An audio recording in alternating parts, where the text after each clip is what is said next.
Hello बच्चों। अब जैसे एक्सप्रेशन रीजन है ये, तो इसमें ये दिया हुआ है, देखो जरा से कि point particle mass m moving with speed v collide with the stationary particle of mass capital M। Maximum loss of energy, तो मैक्सिमम लॉस ऑफ एनर्जी होता है परफेक्टली इन इलास्टिक कोलिजन में। जो लॉस ऑफ काइनेटिक एनर्जी होता है that is maximum. Clear? तो चलिए हम लोग इसको सॉल्व करते हैं। तो देखो यहां से, अगर हम यहाँ पे पहले कंजर्वेशन ऑफ मोमेंटम लगाते हैं, पहले ध्यान से समझिएगा बात को। ये हम लोगों के पास स्मॉल एम पार्टिकल है जो कि वेलोसिटी v से जा रहा था, ये कैपिटल M रेस्ट पे था। कोलिजन के बाद अगर ये दोनों कंबाइन हो गए तो ये हम लोगों के पास मास हो गया small m plus capital M। Now it starts motion with some v1। Clear?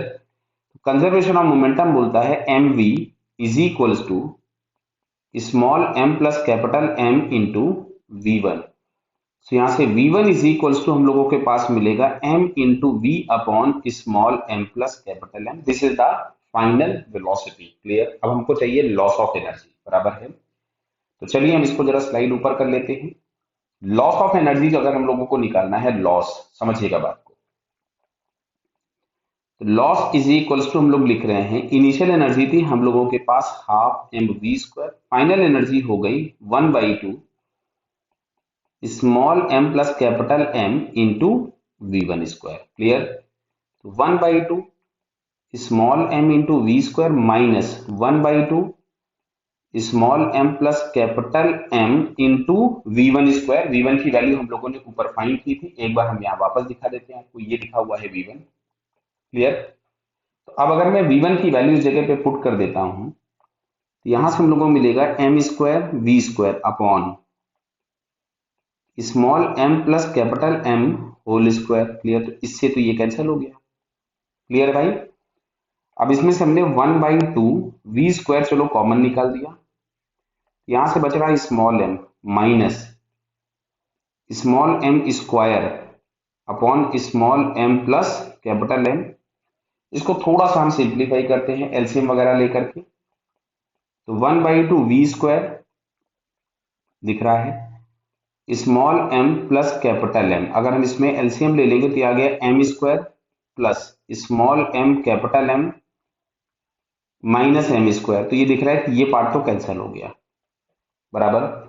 अब इसको जरा क्या करना है, मेरे को ऊपर एक फॉर्म दिया गया है उसके टर्म्स में बनाना है। तो पहले जरा हम ऊपर वाला फॉर्म चेक कर ले, क्या दिया है। कि जो लॉस ऑफ एनर्जी है, ये देखिए दिया हुआ है कि जो लॉस ऑफ एनर्जी है वो f टाइम्स दिस वैल्यू है। तो मैं half small m into V square को अलग कर दूंगा और फिर देखते हैं वो f के प्लेस पे बचा क्या। तो इसमें हम लोगों ने इसको लिखा 1/2 small m into V square, तो मैंने कॉमन कर दिया। अब यहाँ ब्रैकेट में जो बच रहा है that is capital M upon small m plus capital M। मतलब ये उस क्वेश्चन के अकॉर्डिंग जो f है उस f की वैल्यू है। क्लियर? अब जरा ऊपर आते हैं फिर से हम लोग ऑप्शन पे। ऑप्शन में दिया हुआ है f is equal to small m upon small m plus capital M, जबकि हम लोगों के पास आ रहा है capital M upon small m plus capital M। मतलब जो इंफॉर्मेशन दी है वो गलत है, यानी स्टेटमेंट 1 फॉल्स हो गया। क्लियर? और स्टेटमेंट 2 में लिखा हुआ है कि maximum loss occurs when particle get stuck together. तो ये बात इन्होंने एकदम सही लिखी, इसमें कोई दिक्कत नहीं है। So first statement is false, second one is correct. तो ये अगर हम लोग देखते हैं तो हम लोगों को यहां से ये डी वाला ऑप्शन करेक्ट दिखता है। So it's final answer is D. Okay बेटा, ऑल द बेस्ट।